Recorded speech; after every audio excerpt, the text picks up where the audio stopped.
Bonsoir à toutes et à tous et merci de nous rejoindre donc pour cette nouvelle édition de votre journal de 22 heures. Voici les principaux titres. Le président de la République, Ismaël Omar Guelleh, a participé donc à la session débat général à la 74e Assemblée générale des Nations Unies. Et lutte contre le terrorisme suspendu pour avoir aidé le Nigérian Boko Haram, donc sont suspendus Merci Corps et Action contre la faim. Bonsoir à tous. Le président de la République, Ismaël Omar Guelleh, a participé hier à la session débat général de la 74e Assemblée générale des Nations Unies, convoquée par le secrétaire général des Nations Unies, Antonio Guterres. Plusieurs sujets donc étaient à l'ordre du jour de cette assise, ayant coutume à réunir le plus grand nombre de chefs d'État et de gouvernement des pays du monde entier.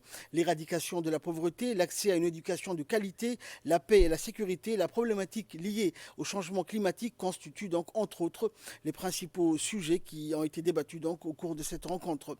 La République de Djibouti est en phase avec l'ensemble des thématiques portées à l'ordre du jour de cette Assemblée générale. En effet, l'éducation de qualité est sous l'égide du président Guelleh un objectif largement entériné à Djibouti après le succès préalable sur lequel a débouché l'enseignement pour tous.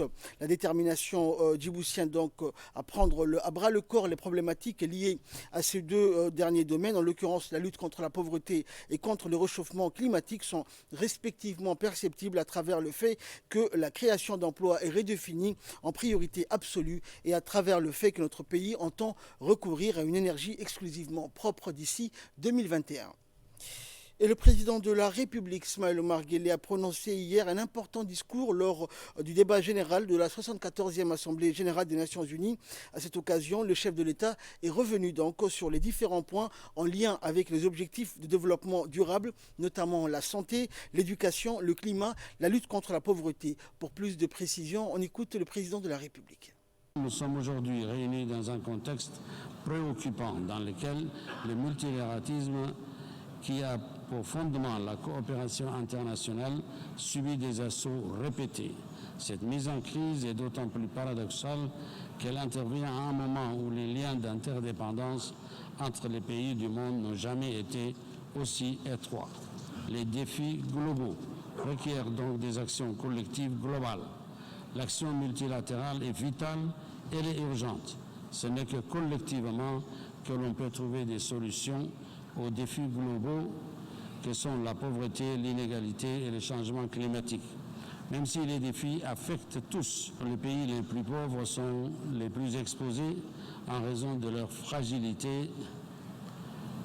Les bouleversements géopolitiques en cours, la montée des tensions dues à la guerre commerciale et les prévisions de baisse de croissance économique mondiale génèrent des risques et soulèvent des questions quant à la capacité que nous avons de mobiliser les ressources nécessaires pour la mise en œuvre des objectifs de développement durable d'ici 2030. Les rapports de la Banque mondiale soulignent la faiblesse préoccupante du volume d'investissement et l'impact négatif que cela pourrait avoir sur la mise en œuvre des ODD. Ces développements sont à craindre alors qu'au moment même de l'adoption de cet agenda potentiellement transformateur, nous étions conscients que nous devions non seulement adopter une approche radicalement différente, mais également mobiliser un volume de financement qui s'évalue en trillions de dollars. Ainsi, la responsabilité incombe à tous de mettre en commun les ressources tout en tenant compte de la qualité de leur impact sur la durabilité. Les gouvernements doivent améliorer le climat des affaires afin d'attirer des investissements pour le développement durable. Le secteur privé doit centrer ses efforts non pas sur des investissements à court terme, mais dans le long terme. Il s'agira également de rechercher ensemble des solutions innovantes afin de mobiliser les financements pour les objectifs de développement durable. Monsieur le Président, dès février 2014, Djibouti a instauré l'assurance maladie obligatoire pour la tranche active de sa population, ainsi qu'un programme d'assistance sociale de santé pour toutes les personnes préalablement identifiées comme n'ayant aucun revenu. Au cours de ces 5 dernières années, des efforts considérables pour renforcer et étendre cette assurance aux populations migrantes et réfugiées accueillies à Djibouti ont été prises. Djibouti réaffirme ainsi son attachement aux engagements pris dans la cible 3.8 dans le cadre du programme de développement durable à l'horizon 2030 pour parvenir à la santé pour tous. Par ailleurs, Djibouti a résolument fait le choix de s'orienter vers un système de santé numérique intégré, centré sur le patient afin de développer l'assurance maladie universelle, l'extension vers la couverture sanitaire universelle et ainsi créer les conditions d'un système d'information sanitaire plus performant. Djibouti est également déterminé, mesdames et messieurs, à lutter contre toutes les inégalités et plus particulièrement celles relatives au genre en mettant cet objectif au cœur de son agenda politique. Le gouvernement, à travers des réformes structurelles, poursuit sa mission essentielle qui est d'éradiquer les obstacles politiques, économiques et sociaux auxquels les femmes sont confrontées. Cette année a débuté en effet par la promulgation d'une loi augmentant le quota des femmes djiboutiennes de 10 à 25% au sein de l'Assemblée nationale. Le changement climatique est le défi le plus menaçant et le plus grave de notre époque. Nous avons une pensée particulière pour nos frères et sœurs de Bahamas, dévastés par la destruction qui a semé la mort et la désolation à une échelle jamais connue auparavant. Nous réitérons notre gratitude au secrétaire général pour les nombreuses initiatives prises en vue de continuer à attirer l'attention sur un phénomène aux conséquences catastrophiques. Et le président de la République, Ismaël Omar Guelleh, a dans la seconde partie de son discours évoqué la situation régionale et internationale. C'est dans ce sens qu'il a parlé de la Somalie et des avancées que ce pays a enregistrées en matière de paix, du Sud-Soudan qui renoue également avec la paix, du terrorisme au Sahel et le Yémen. On écoute le président. Les débats nourris que nous avons eus lors du sommet sur le climat ont permis d'identifier les points d'action concrets. Le mouvement salutaire vers la paix dans la Corne de l'Afrique se poursuit. La détermination de nos pays pour consolider les gains obtenus est chaque jour plus forte. Notre conviction qu'une paix totale et durable dans notre région est possible et se raffermit chaque jour davantage. Les dernières bonnes nouvelles nous parviennent d'un pays voisin et frère, le Soudan. Nous nous félicitons du succès des négociations qui ont conduit à une sortie des crises pacifiques et la signature d'un accord de partage sur le pouvoir. Au Sud-Soudan, le processus de paix connaît des progrès encourageants. Les pourparlers divers entre le président Salva Kiir et Riek Machar est un développement significatif. Nous notons en particulier le renouvellement de leur engagement à former un gouvernement de transition d'ici le 12 novembre. Djibouti, en tant que membre de l'IGAD, continuera à exhorter les partis à poursuivre les efforts visant à sortir de l'impasse politique et à concrétiser les engagements pris. S'agissant de la Somalie, en dépit des tensions associées aux élections nées de la dynamique politique associée aux élections dans les États membres de la Fédération et actes de violence perpétrés par les Shabab, nous sommes encouragés par les progrès accomplis sur le plan économique et sécuritaire. Nous devons redoubler d'efforts afin d'aider la Somalie à atteindre ses objectifs prioritaires, à savoir les élections fédérales, le renforcement de la sécurité, la mise en œuvre des réformes économiques ambitieuses et l'allègement de la dette. Il nous faut tout mettre en œuvre afin que la dynamique régionale positive contribue aux efforts de stabilisation et de mise en œuvre du plan de transition en cours, aidant ainsi à créer un environnement propice à la réconciliation nationale. Nous demeurons confiants que les relations entre mon pays et l'Érythrée s'amélioreront encore davantage et que les questions en suspens seront définitivement résolues. Djibouti demeure profondément attaché à la paix et à la promotion des solutions bilatérales saines et vigoureuses avec l'ensemble de ses voisins. Nous devons ensemble inlassablement travaillé à l'accélération des efforts visant à promouvoir l'intégration régionale. Nous saluons à cet égard le dévouement avec lequel le Premier ministre éthiopien, M. Abiy Ahmed, s'emploie à rapprocher les vues de mon pays et celles de l'Érythrée. Monsieur le Président, le terrorisme représente une menace existentielle à la paix et à la sécurité de nos pays.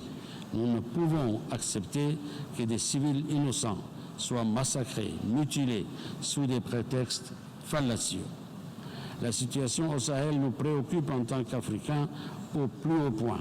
Nous réaffirmons notre soutien et notre solidarité à l'ensemble des pays du Sahel, confrontés à ces périls graves et qui déploient des efforts considérables dans le cadre du G5 Sahel. Nous exhortons la communauté internationale à mobiliser les ressources financières nécessaires en soutien à ces efforts. Nous saluons à cet égard les conclusions du sommet extraordinaire de la réunion du CEDEAO tenue le 14 septembre dernier. Monsieur le Président, nous condamnons vigoureusement l'attaque du 14 septembre ciblant les installations pétrolières en Arabie Saoudite. C'est un incident grave qui s'inscrit dans la trajectoire inverse de la désescalade prônée par la communauté internationale. Au Yémen, nous sommes extrêmement préoccupés par la détérioration de la situation sanitaire et le risque accru de fragmentation du pays.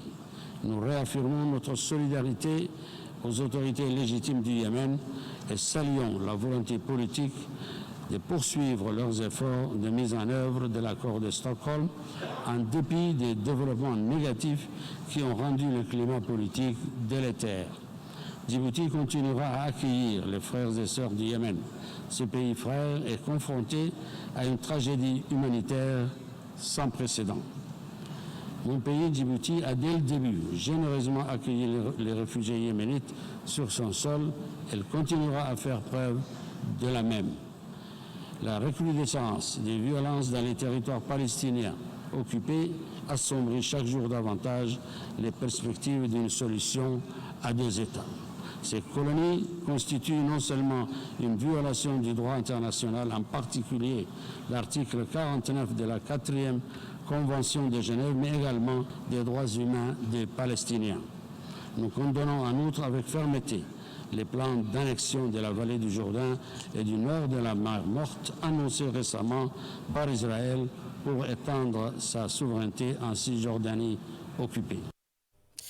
Et à la suite de cette session, le président de la République, Ismaël Omar Guelleh, s'est entretenu avec le secrétaire général des Nations Unies, Antonio Guterres. Le secrétaire général donc a souligné lors de cette rencontre l'importance de maintenir les progrès récents en matière de paix et de sécurité dans la Corne de l'Afrique en promouvant l'intégration régionale et en renforçant la coopération. Il a félicité Djibouti pour sa contribution à la promotion de la paix et de l'intégration dans la région de la Corne de l'Afrique. Le ministre des Affaires étrangères et de la coopération internationale, porte-parole du gouvernement, Mahmoud Ali Youssouf, a rencontré donc aujourd'hui le vice-premier ministre et ministre des Affaires étrangères koweïtien, Cheikh Sabah Al-Khalid Al-Hamad Al-Sabah. Cet entretien était essentiellement axé sur les relations d'amitié et de coopération entre les deux pays. La rencontre qui s'est déroulée au siège des Nations Unies a réuni donc le ministre des Affaires étrangères, l'ambassadeur de Djibouti à Addis Abeba et représentant permanent auprès de l'Union africaine et des membres de l'équipe de notre représentation à New York. Également dans l'actualité, le président de la République, Ismaël Omar Guelleh, a adressé hier un message de condoléances à son homologue français Emmanuel Macron suite donc au décès survenu dans la journée d'hier de Jacques Chirac, l'ancien président de la République française. Dans son message, le président Guelleh a salué la mémoire d'un dirigeant éclairé qui a marqué de son empreinte l'histoire de son pays. Je suis d'autant plus ému par le décès de Jacques Chirac qu'il était un ami de Djibouti qui œuvrait toujours en faveur de la préservation et du renforcement des relations exceptionnelles entre notre pays et la France, a écrit le président Guelleh. Avec la disparition de Jacques Chirac, ce passionné de l'Afrique, la France et le monde perdent une source incontestable d'inspiration en matière d'audace et de sincérité en politique, a par ailleurs souligné le chef de l'État djiboutien qui a demandé que ses condoléances attristées soient étendues à la famille, aux proches de l'ancien dirigeant et à l'ensemble du peuple ami français. Âgé de 86 ans, Jacques Chirac est décédé donc hier jeudi à l'issue d'une longue maladie qui rendait de plus en plus rares ses apparitions en public. La direction de la trésorerie générale a invité donc hier toutes les banques de la place de Djibouti à venir ouvrir des stands dans le hall des caisses du Trésor national. L'objectif était donc de finaliser la bancarisation des salaires supérieurs à 40 000 francs et en d'autres termes que les personnes touchant un salaire supérieur puissent ouvrir un compte bancaire. Après avoir retiré leur solde en numéraire pour la dernière auprès des guichets du Trésor, les salariés donc viennent sur les stands érigés à cet effet par les banques de la place pour ouvrir un compte bancaire. Et dans une interview qu'il nous a accordée, le directeur général du service des Trésors a indiqué que cette opération se poursuivra encore 3 à 4 jours jusqu'à ce qu'il ne reste plus de salariés dont la solde est supérieure à 40 000 francs qui ne soient pas encore bancarisés. On l'écoute. Depuis le 25 septembre 2019, nous avons lancé une procédure de finalisation de la bancarisation des agents de l'État percevant une rémunération nette supérieure à 40 000 francs. Pour ce faire, nous avons sollicité les banques de la place et les avons invités dans nos locaux pour faciliter une procédure d'ouverture de compte. Les agents de l'État qui percevaient déjà leur salaire dans nos locaux sont invités à créer des comptes dans les banques commerciales et plus particulièrement ceux qui sont dans nos locaux. Toujours en nouvelles du pays, le secrétaire général du ministère de l'Éducation nationale et de la formation professionnelle, Mohamed Abdallah Mahyoub, a parrainé hier une cérémonie de clôture d'une série de formations des formateurs destinés aux enseignants de la base, des conseillers pédagogiques, des formateurs du centre ainsi que les directeurs des écoles et les hauts cadres du MENFOP. L'événement qui s'est déroulé donc au CFF a vu la participation de nombreux cadres et responsables du MENFOP. A noter qu'une centaine de hauts cadres du MENFOP et des formateurs du CFF ont suivi 2 semaines de formation animées par des experts internationaux. Les formations qui se sont déroulées du 15 au 26 septembre au CFF, donc portées sur plusieurs disciplines. Et dans une brève intervention, le secrétaire général du MENFOP, Mohamed Abdallah, a exprimé toute sa satisfaction et ses remerciements aux experts pour avoir aidé à renforcer les compétences professionnelles des enseignants et des formateurs. L'école internationale de perfectionnement à la pratique de la police judiciaire, implantée au centre d'instruction Cheikh Moussa de la gendarmerie nationale, a abrité hier la cérémonie finalisant le stage de la première promotion de directeur d'enquête. Ce stage qui a duré 4 semaines a réuni les stagiaires issus de 16 pays africains et de l'océan Indien. Cet événement a été présidé par le procureur général de la République et a vu la participation de hautes personnalités locales et étrangères ainsi que les différents responsables des institutions publiques djiboutiennes. Le président de la promotion a salué l'initiative de Djibouti à construire une école de cette envergure qui a pu réunir tous les pays africains qui partagent en commun la langue française. Les invités donc et les stagiaires ont été conviés à un repas donc offert par le chef d'état-major donc de la gendarmerie nationale au centre de conférence, lieutenant-colonel Hous Abdallah Idlé. À l'issue, les stagiaires donc ont reçu leur diplôme et un signe de la part des responsables présents. Les invités et les stagiaires ont été conviés à un repas offert par le chef d'état-major de la gendarmerie nationale au centre de conférence. Et au final, cette journée donc a été clôturée par la traditionnelle photo de famille.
C'est pour moi un insigne honneur et un agréable plaisir de m'exprimer à mon nom personnel et à celui de l'ensemble des stagiaires en ce jour solennel du 26 septembre 2019 marquant la fin du premier stage de directeur d'enquête à l'école internationale de la perfectionnement à la pratique de la police judiciaire à Djibouti. La gendarmerie nationale, le colonel Zakaria Hassan Aden, a accentué dans son intervention sur le soutien permanent du président de la République qui n'a ménagé aucun effort pour que cette école voie le jour. Le chef d'état-major de la gendarmerie donc a profité de l'occasion pour féliciter l'ensemble des stagiaires pour l'assiduité et le sérieux dont ils ont fait preuve.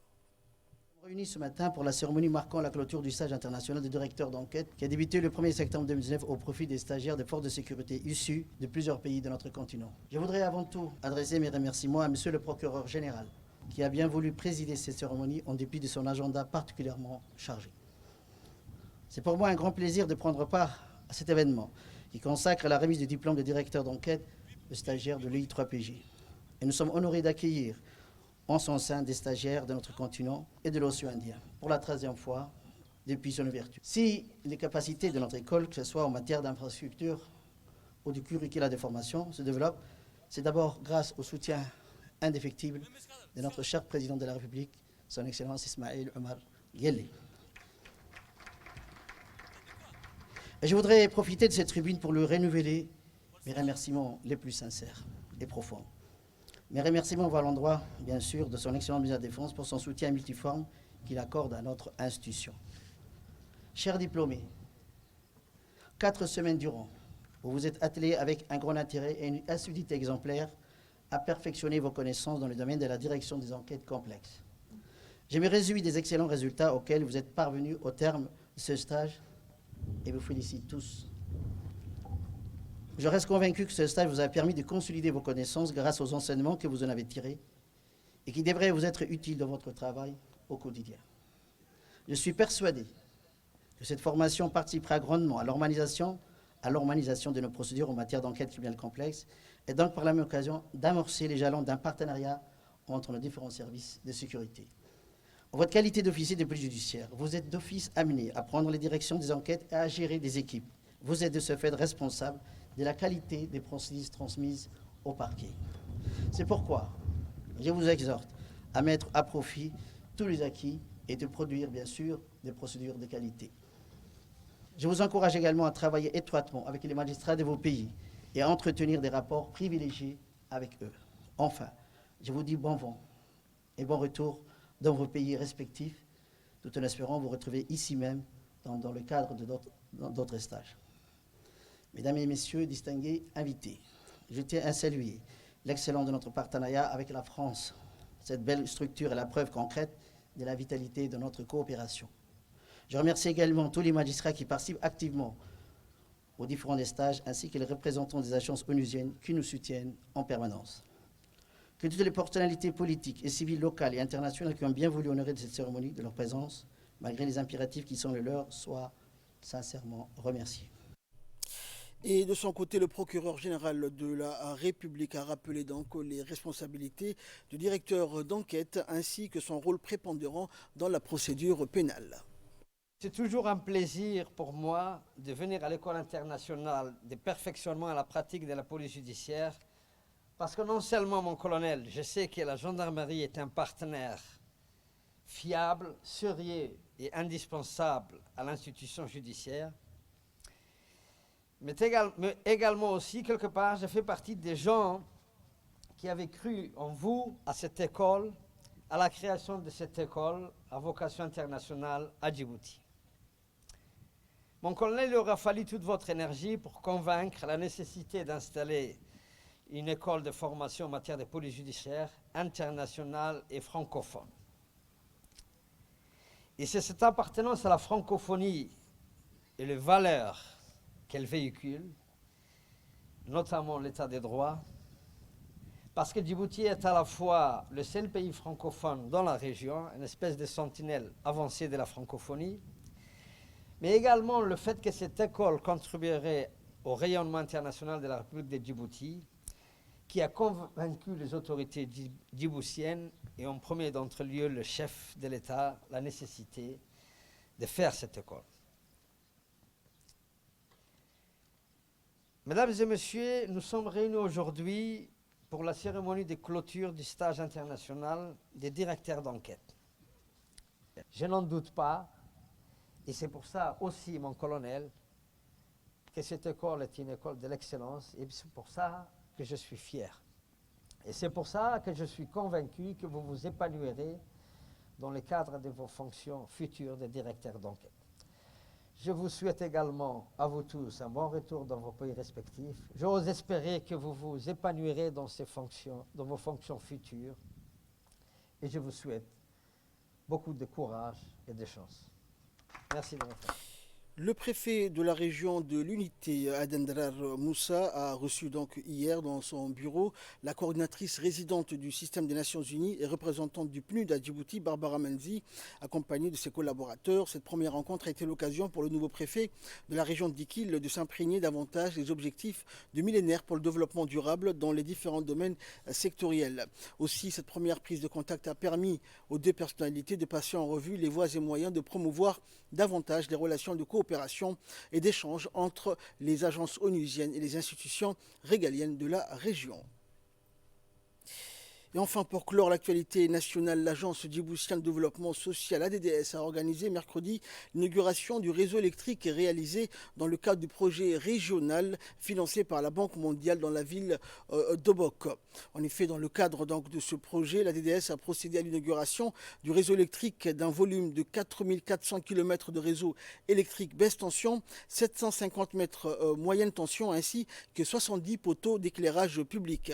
Plus largement, le projet financé par la Banque mondiale s'inscrit dans le cadre d'une réponse au déplacement des réfugiés dans la Corne de l'Afrique qui couvre 4 pays, notamment l'Éthiopie, le Yémen, le Soudan et bien sûr Djibouti.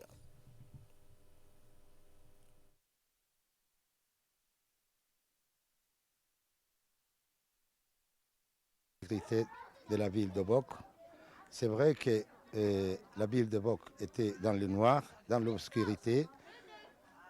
Mais on peut dire qu'aujourd'hui, ce soir même, on peut dire que la ville de Bok est bien éclairée depuis une semaine. Donc 70 ou 80% a été éclairé. C'est vrai, il reste quelques endroits, mais on travaille dans des conditions vraiment pénibles et obscurité.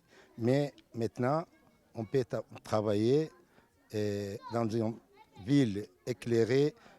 Les DDA vient de réaliser ce que vous voyez maintenant. Il y a encore beaucoup qui reste à faire. On a réalisé 70 éclairages publics et 4400 mètres de réseau BT et 730 de réseau NT.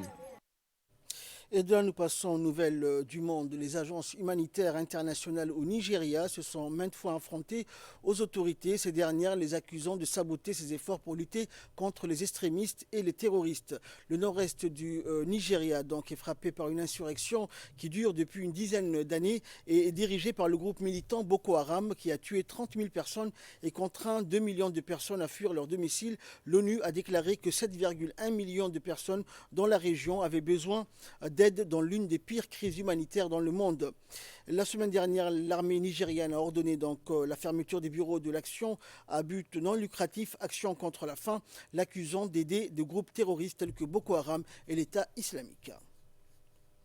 Et enfin, face à la pression des démocrates, Donald Trump dénonce une nouvelle chasse aux sorcières. C'est une affaire qui agite notamment Washington depuis quelques semaines et qui conforte les démocrates dans leur procédure de destitution à l'encontre de Donald Trump. S'appuyant sur les signalements qui accusent le président américain d'avoir demandé à son homologue ukrainien d'enquêter sur son rival donc à la prochaine présidentielle Joe Biden, l'opposition accuse la Maison-Blanche d'avoir cherché à étouffer le scandale. Face à la pression, Donald Trump a plusieurs reprises sur son compte Twitter a dénoncé un harcèlement présidentiel. Avec ces nouvelles révélations, un nouveau coup de tonnerre s'abat à la Maison-Blanche.